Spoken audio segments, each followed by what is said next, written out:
नमस्कार, आपण पाहत आहात पुणे लाईव्ह न्यूज। पाहुयात आज दिवसभरातील ठळक घडामोडी। मान्सूनचे पुण्यात आगमन झाले आहे। या संदर्भात हवामान खात्याच्या पुणे वेधशाळेने अधिकृत जाहीर केले आहे। सोमवारी धुवाधार पावसानंतर मंगळवारी पावसाने काही काळ उघडीप दिली, मात्र दुपारनंतर अनेक भागात पावसाची संततधार सुरू होती। मागील 4 ते 5 दिवसांपासून भीमा आणि भामा नदीच्या खोऱ्यामध्ये मोठ्या प्रमाणात पाऊस पडत आहे। यामुळे चासकमान व भामा आसखेड धरणाच्या खालील मुक्त पाणलोट क्षेत्रातील येवामुळे सद्यस्थितीत भामा व भीमा नदीपात्रात मोठा विसर्ग वाहत आहे। तसेच भामा व भीमा नदीपात्रातील बंधाऱ्यांमध्ये आधीपासून पाणीसाठा आहे। नदीपात्रातील पुराच्या पाण्यास अडथळा होऊ नये म्हणून बंधाऱ्यांचे वरील बर्गे काढण्याचे काम या विभागाकडून हाती घेण्यात आले आहे। तथापि पावसाचा जोर वाढत गेल्यास भीमा व भामा नदीच्या मुक्त पाणलोट क्षेत्रातील येवामुळे भीमा व भामा नदीच्या पात्रातील बंधाऱ्यांवरून पाणी वाहण्याची शक्यता आहे। तरी भीमा व भामा नदी काठावरील गावांना व नागरिकांना आपल्या स्तरावरून सतर्कतेचा इशारा कार्यकारी अभियंता चासकमान पाटबंधारे विभाग पुणे यांच्याकडून देण्यात आला आहे। काळूस येथे जाधव धरणाकडे जाणाऱ्या रस्त्याला संततधार पावसाने खूप मोठे खिंडार पडले आहे। रस्ता या भागात साचल्याने मोठ्या अपघाताची शक्यता निर्माण झाली आहे। खेड तालुक्यातील किवडे लिंबडे वस्ती भागात जमीन खचली असल्याचे स्थानिक शेतकऱ्यांनी कळवले आहे। या गावात जमीन गट क्रमांक 243 भागात 5 फूट खोल जमीन खचली आहे। खेड तालुक्याच्या पश्चिम भागात दिनांक 25 मे 2025 रोजी रात्री झालेल्या अतिवृष्टी सदृश्य मुसळधार पावसामुळे विविध गावांमध्ये मोठ्या प्रमाणावर वित्तहानी झाली आहे। अचानक आलेल्या जोरदार पावसामुळे अनेक बंधाऱ्यांमध्ये साठलेले पाणी ढापे न काढलेले वाहून गेले आणि त्यामुळे पाणी अनेक घरांमध्ये शिरले। यामुळे शेतकरी व ग्रामस्थांचे मोठ्या प्रमाणात जनावरे, पशुपक्षी, शेती व घरांचे नुकसान झाले। या घटनेनंतर खेडचे आमदार बाबाजी काळे यांनी बाधित भागांना भेट देऊन पाभे येथील बंधारा, भोरगिरी येथील 2 बंधारे, बोहमाळे खालचे येथील बंधारा यांची प्रत्यक्ष पाहणी केली। त्यांनी नुकसानग्रस्त नागरिकांच्या अडचणी जाणून घेतल्या। सर्व संबंधित विभागांना तत्काळ पंचनामे करून मदतीसाठी आवश्यक ती कार्यवाही पूर्ण करावी असे निर्देश दिले आहेत। खराबवाडी पीएमआरडीए यांच्या गैरकारभाराने पावसाळ्यात मोठी दुर्घटना घडण्याची शक्यता निर्माण झाली आहे। अरुवस्ती खराबवाडी भागात भरमसाठ पाणी साचल्याने अनेक नागरिक अडकल्याची घटना सोमवारी घडली होती। प्रशासनाने जेसीबी यंत्राच्या सहाय्याने या भागातील पाणी काढून दिले, त्यामुळे मोठा अनर्थ टळला आहे। कांदा, भाजीपाला व फळभाज्यांचेही सुरू असलेल्या पावसाने नुकसान होत आहे। या पावसाचा फटका कांदा, भाजीपाला आणि फळभाज्यांना बसलाय। खरीप हंगामाच्या मशागती लांबल्या आहेत। भात रोपांची पेरणीही उशिरा होणार आहे। वादळामुळे सांगोर्डी भागातील काही वखारींची छपरे उडून गेली, त्यामुळे कांदे भिजले आणि खराब झाले। अनेक शेतांचे बांध फुटले आहेत। भाजीपाला व फळभाज्यांचेही मोठ्या प्रमाणावर नुकसान झाले। याचे पंचनामे तातडीने करावेत अशी मागणी स्थानिकांनी केली आहे।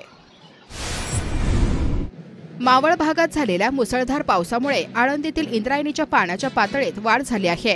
दरम्यान आळंदी नगर परिषद व आळंदी पोलीस यांनी इंद्रायणी काठी पाहणी करून नदीकाठच्या नागरिकांना सतर्कतेच्या सूचना दिल्या आहेत। आळंदीत इंद्रायणीच्या पाण्याची पातळी वाढत आहे, तसेच मावळ भागातही पावसाचा जोर कायम आहे। आळंदी आणि परिसरातही संततधार सुरू आहे। याचा परिणाम इंद्रायणी नदीच्या पाणी पातळीत वाढ झाली असून पुराचे पाणी भक्ती सोपान पुलावरून वाहत आहे। देहू आळंदी रस्त्यावर 3 ATM नावाने परिचित असलेल्या इंडसाइंड बँकेचे ATM गॅस कटरच्या सहाय्याने मंगळवारी मध्यरात्री 1:15 वाजता फोडण्याच्या तयारीत असलेले 5 संशयित गस्त घालणाऱ्या पोलिसांनी थांबविण्याचा प्रयत्न केला असता 3 चोरटे पसार झाले, तर 2 आरोपींना अटक करण्यात यश आले। संबंधित टोळी ही हरियाणा राज्यातील असल्याचे निष्पन्न झाले। या प्रकरणी मुस्तफा खान वय वर्ष 30, मुस्तकीम खान वय वर्ष 25 राहणार हरियाणा यांना अटक करण्यात आली आहे। त्यांचे साथीदार पसार झाले। 27 वर्षीय तरुणाचा इमारतीच्या 11व्या मजल्यावरून पडून जागीच मृत्यू झाला। ही धक्कादायक घटना सोमवारी 26 मे रोजी राक्षेवाडी तालुका खेड येथील आशानंद सोसायटीत घडली। ऋषिकेश शांताराम राक्षे वय वर्ष 27 राहणार बहिरवाडी तालुका खेड असे मृत्यू झालेल्या तरुणाचं नाव आहे। या घटनेमुळे परिसरात खळबळ उडाली आहे। खेड पोलिसांनी दिलेल्या माहितीनुसार ऋषिकेश राक्षे हा MPSCचा अभ्यास करत होता, मात्र त्याला त्यामध्ये यश येत नव्हते। खेड पोलीस अधिक तपास करत आहेत। आदिवासी ठाकर समाजातील महिला भामाबाई साहेबराव शिंदे या शेळ्या चारण्यासाठी कातोरे वस्ती तालुका खेड येथे गेल्या असताना विजेची तार तुटून बांधावर पडलेली होती। त्या ठिकाणी शेळ्या चरत असता एका शेळीचा शॉक लागून जागीच मृत्यू झाला। शेळी वाचवण्यासाठी भामाबाई गेल्या असता त्यांना सुद्धा विजेचा जबरदस्त धक्का बसला। या भागातील ग्रामस्थांनी विजेची प्रवाहित तार लकडाच्या सहाय्याने दूर केली। त्यानंतर त्यांना उपचारासाठी मनसर येथील उपविभागीय रुग्णालयात दाखल केल्यामुळे त्यांचे प्राण वाचले। संततधार पावसाने शेतीचे मोठे नुकसान झाल्याचे गावागावातील अनेक शेतकऱ्यांनी कळवले आहे। पिंपरी खुर्द येथील शेतकरी स्वप्नील काळे यांनी सांगितले की सतत पडणाऱ्या पावसामुळे उन्हाळी भुईमूग पिकाचे संपूर्णपणे नुकसान झाले आहे। सुनील चव्हाण यांच्या शेतात काढणीला आलेला कांदा पावसामुळे खराब झाल्याचे त्यांनी सांगितले। गुंडाळवाडी येथील किसन कोंडिबा गुंडाळ, दोंदे येथील शेतकरी शिवाजी दरवडे, आसखेड बुद्रुक येथील राजू येळवंडे, वाकी बुद्रुक गावातील ज्ञानेश्वर दशरथ टोपे यांनी बाजरीच्या पिकांचे नुकसान झाल्याचे कळवले आहे। खेडच्या पूर्व भागातील चिंचोशी येथील शेतकऱ्यांनी याबाबतचे व्हिडिओ स्वतःच रेकॉर्ड करून पुणे लाईव्हकडे प्रतिक्रिया पाठवल्या आहेत। काहीतरी आम्हाला 2-3 लाख रुपये अनुदान येऊन द्या। तिच्या आईला सगळं काय आमची अख्खी बाजरी उगवली, कांदे सडलं, काहीतरी अनुदान येऊन द्या, शासनाला सांगा येऊन द्या। एकच बघा, इकडे वावरत बघा, सरळ बघा, हे पाणी बघा, या आळाशा कसं काय दाखवायचं। बाजरी पाडल्या लोकांनी बऱ्याच जणांचा अख्ख्या महाराष्ट्रामध्ये गावामध्ये चाललंय। हे असं कधीच फुटवा करत आणि अख्खे कणस आता फुटलेले एकरभर बाजरी काय करावं या शेतकऱ्याला, एवढं मला तुम्ही या प्रश्न उत्तर द्या। शासनाला एवढंच माझं मागणं आहे की त्या पावसाच्या सैमंगातल्या लोकांना बाजऱ्या खायला झालं नाहीये। असं जर मोड फुटलेलं जर बाजऱ्या खाल्ल्या, कोणतं पण कधीच मोड फुटलंय नका, हे एक सुद्धा कधी चांगलं राहिलं नाही। अख्खी बाजरी काळी पडली तर म्हणून अख्खं पाळलं नसतं इथं, अख्खी एकरभर बाजरी खायला दाणं होणार नाही। मागील काही दिवसातील मुसळधार पावसामुळे ओढे नाले व भीमा नदीला आलेल्या पुराने खेड तालुक्यातील जनजीवन विस्कळीत झाले आहे। खेड तालुक्यातील भोरगिरी परिसरात झालेल्या जोरदार मान्सूनपूर्व पावसामुळे भीमा नदीला मोठा पूर आला। परिणामी पाभे गावातील पूल कम बंधारा सोमवारी पाण्याखाली गेला। पाभे गावाच्या पुलावरून नदी ओलांडली, त्यावेळी स्थानिकांनी काही व्हिडिओ काढले असून ते पुणे लाईव्हकडे पाठवले आहेत।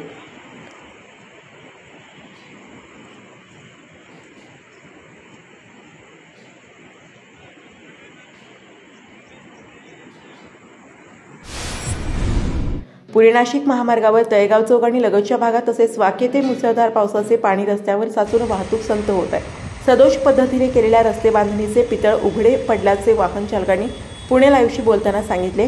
पाण्याचा निचरा होण्यासाठी काहीही व्यवस्था केली नसल्याने प्रवासासाठी विलंब होत असल्याने वाहन चालक व प्रवाशांनी निषेध व्यक्त केला। चाकणमधील चौकांमध्ये तर चक्क रस्ता दुभाजक ओलांडून पाणी वाहत आहे। दुभाजक वाहन चालकांना दिसत नसल्याने अपघाताचा धोका निर्माण झाला होता। चाकण तळेगाव रोड तसेच पुणे नाशिक राष्ट्रीय महामार्गाच्या दुतर्फा मागील वर्षी करोडो रुपयांचा खर्च करून ड्रेनेज लाईन टाकण्यात आली होती, मात्र प्रत्यक्षात या ड्रेनेजमधून पाणी जातच नाही। ड्रेनेजचे इनलेट व आउटलेट दोन्ही पूर्णपणे बंद आहे। पाण्याचा उतार व अन्य बाबींकडे लक्ष देण्यात आले नाही, त्यामुळे साचलेले पाणी व घाण यामुळे दुर्गंधी पसरली आहे। या कामासाठी काढलेले टेंडर हे केवळ औपचारिकतेसाठी काढून प्रत्यक्ष काम निकृष्ट दर्जाचे व अर्धवट ठेवण्यात आले असल्याचा व यात मोठा भ्रष्टाचार झाल्याचा आरोप नागरिकांनी केला। कोट्यावधी खर्चून चाकणमधील तळेगाव चौक व महामार्गाच्या लगत करण्यात आलेली ड्रेनेज अखेर मंगळवारी 27 मे 2025 रोजी फोडून पाण्याला वाट करून देण्यात आली आहे।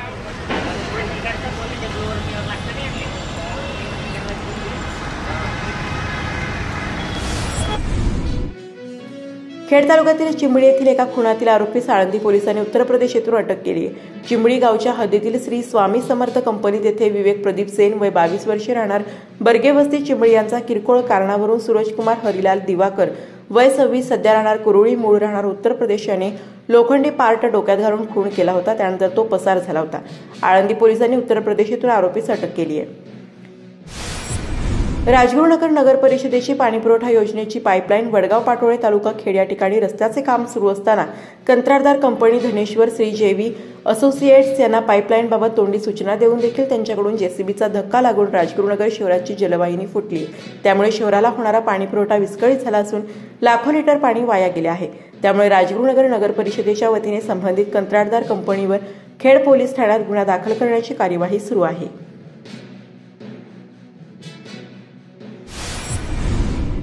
खेड तालुक्यातील होलेवाडी गावात घरच्या परिसरात दररोज नवनवीन चिमण्याची ये-जा असते. गावात येणाऱ्या या चिमण्या आपल्या कॅमेऱ्यात गावातील तरुण शुभम टावरे यांनी कैद केला. वेगवेगळ्या अत्यंत आकर्षक चिमण्यांची घरातून टिपलेली काही छायाचित्र पाहूयात.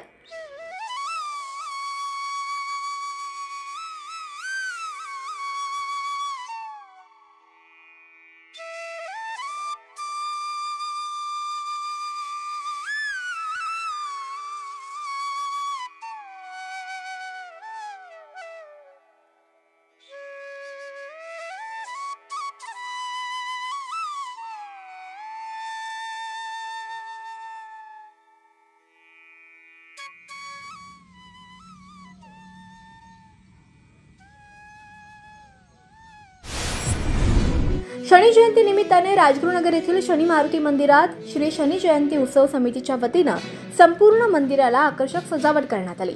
शनी जन्म सोहळा अभिषेक करण्यात आला. दिवसभर स्वर्गीय आमदार सुरेश भाऊ गोरे प्रतिष्ठानच्या वतीनं फराळाचंही वाटप करण्यात आलं.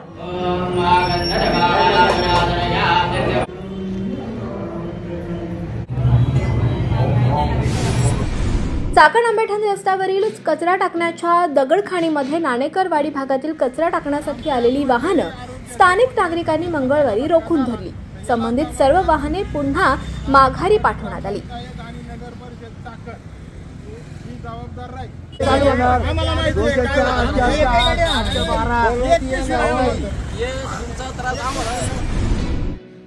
चोरट्यांनी खरपुडी खुर्द येथील काळे वस्तीवरील कैलास नारायण काळे, मुरलीधर बबन काळे आणि दत्तात्रय विठोबा काळे या शेतकऱ्याचे 3 कृषी पंप चोरून नेलेत. तसंच येथील रोहित्राची देखील तोडफोड केली आहे. राजगुरुनगर पाईट मार्ग चांदूस लादवड येथे पूर्णपणे सोमवारपासून बंद झालाय. याबाबत स्थानिक नागरिक आणि रहदार यांना प्रचंड मनस्ताप सहन करावा लागत असल्याचे चित्र सध्या पाहायला मिळत आहे. या ठिकाणी जो काय आपला राजगुरुनगर असेल, शिरोली असेल, लादवड असेल, पाईट असेल आणि आंबोली असेल, हा प्रमुख 16 म्हणजे महामार्ग आहे. आणि या 16 महामार्गावरती लादवड या ठिकाणी रस्त्याचं काम चालू आहे. परंतु या ठिकाणी माझी काम चालू असताना जो काही ठेकेदार नेमलेला आहे त्या ठेकेदाराने आपण पाहू शकता कशा पद्धतीने काम चालू केलेलं आहे. या ठिकाणी जो काही पूल होता, छोटासा पूल, या पूलचं जे काही पूर्ण पाणी अडलेलं आहे, हा जो काही बंधारा पूर्ण भरलेला आहे. परंतु हे काम पूर्ण करत असताना या ठेकेदारांनी पर्यायी रस्त्याची व्यवस्था करणे गरजेचं होतं, किंवा जर पर्यायी रस्ता गरजेचं करत नसेल तर कुठेतरी नाळे टाकून त्याचं पाणी काढून देणे आणि नागरिकांसाठी रस्ता खुला करून देणे किंवा चालू ठेवणे हे या ठेकेदाराचं काम होतं. परंतु हा ठेकेदार कोण आहे हा माहीत नाही. या ठेकेदारांनी कोणत्याही प्रकारचा बोर्ड लावलेला आहे किंवा काम किती दिवस चालले काही माहीत नाही. परंतु या ठेकेदारांच्या माध्यमातून जे काही शासकीय अधिकारी PWDचे बसले आणि या ठेकेदारांनी आणि अधिकाऱ्यांनी हा खेड तालुका लुटण्याचं आणि अशा पद्धतीने निकृष्ट दर्जाचं काम करण्याचं काम चालू आहे. या ठिकाणी नवीन जे काही पर्यटक येतात किंवा कुंडेश्वर असेल किंवा वांद्रे असेल किंवा या ठिकाणी पश्चिम भागाला जोडणारा महत्त्वाचा रस्ता आहे. या ठिकाणी पाईटला किंवा आंबोलीला 40-40 किलोमीटर जाणारा जो काही नागरिक आहे त्या रस्त्याला त्यांनी करायचं काय, आता जायचं कोणत्या रस्त्याने, पर्यायी मार्गाची व्यवस्था केली का? म्हणून माझी या ठिकाणी जी काही विनंती आहे, पर्यायी रस्ता कोणत्याही नसताना या ठिकाणी प्रमुख जो काही महामार्ग आहे, रस्ता आहे, हा पूर्णतः अक्षरशः तुम्ही पाहू शकता तर बंद झालेला आहे. दोन्ही बाजूने ड्रम लावलेले आहे. परंतु या संततधार पावसाने चाकण शिक्रापूर रस्त्याची अत्यंत दुरावस्था झाली आहे. शेलगाव भागातील नागरिक आणि सरपंच यांनीच आता तात्काळ रस्त्याचं काम न झाल्यास आंदोलन करण्याची भूमिका हाती घेतली आहे. नमस्कार, मी नागेश नवनाथ आवटे, प्रथम लोकनियुक्त सरपंच शेलगाव. हा चाकण शिक्रापूर रोड आहे. हा चाकण उद्योग नगरीला जोडणारा हा एकमेव रस्ता आहे. या रस्त्याची दुरावस्था बघा. या रस्त्याने अनेक व्यावसायिक, सामान्य नागरिक, शालेय मुलं या रस्त्याने प्रवास करत असतात. या रस्त्याने हजारो वाहनं रोज ये जा करत असतात. या रस्त्याची दुरावस्था बघा. नागरिकांच्या सुरक्षेला धोका निर्माण झालेला आहे. प्रशासनाचं याच्याकडे दुर्लक्ष आहे. मी प्रशासनाला कळवलेलं असता प्रशासनाने फक्त ही डागडुजी करायचं काम केलेलं आहे. या खड्ड्यांनी अक्षरशः 2-3 जण यामध्ये पडलेली आहेत. याच्यामुळे नागरिकांच्या आरोग्यास धोका निर्माण झालेला आहे. खेड बाजार समितीच्या आवारातील खेड तालुका खरेदी विक्री सहकारी संघानं शेतकऱ्यांसाठी खरीप हंगामातील कांदा बियाणे आणि फुलसंगम जातीचे सोयाबीन तसंच इंद्रायणी भात बियाणे विक्रीसाठी ठेवली आहेत. तसेच युरियासह विविध रासायनिक खते उपलब्ध केली असल्याचं संस्थेच्या वतीनं सांगण्यात आलं आहे. खरेदी लिमिटेड खेडच्या वतीनं खेड तालुक्यातील सर्वसामान्य शेतकऱ्यांसाठी माफक दरामध्ये रासायनिक बी बियाणं विशेषतः महाबीजकडून चांगल्या जातीचं केमाया आणि फुले संगमचं बियाणं या ठिकाणी 22 किलो वजनाची बॅग 1610 आणि 1900 रुपयाला आणि भात 1700 रुपयाला या ठिकाणी शेतकऱ्यांना विक्रीसाठी उपलब्ध मोठ्या प्रमाणात जवळजवळ 700 ते 800 1000 बॅगापर्यंत इथं आवक झालेली आहे। त्याचप्रमाणे कांदा बी देखील चांगल्या प्रकारचं आहे। तसेच रासायनिक खतं ही उच्च दर्जाची 10, 26, 26 आणि 15, 15 युरिया या ठिकाणी उपलब्ध आहे। तरी खेड तालुक्यातील सर्व शेतकऱ्यांनी या ठिकाणी 7-12 हात घेऊन या संधीचा लाभ घ्यावा। यंदा चांगल्या प्रकारचा पाऊस चाललेला आहे, मान्सून पूर्व देखील सुरू आहे, त्यामुळे या ठिकाणी शेतकऱ्यांसाठी नमस्कार, आपण पाहत आहात पुणे लाईव्ह न्यूज।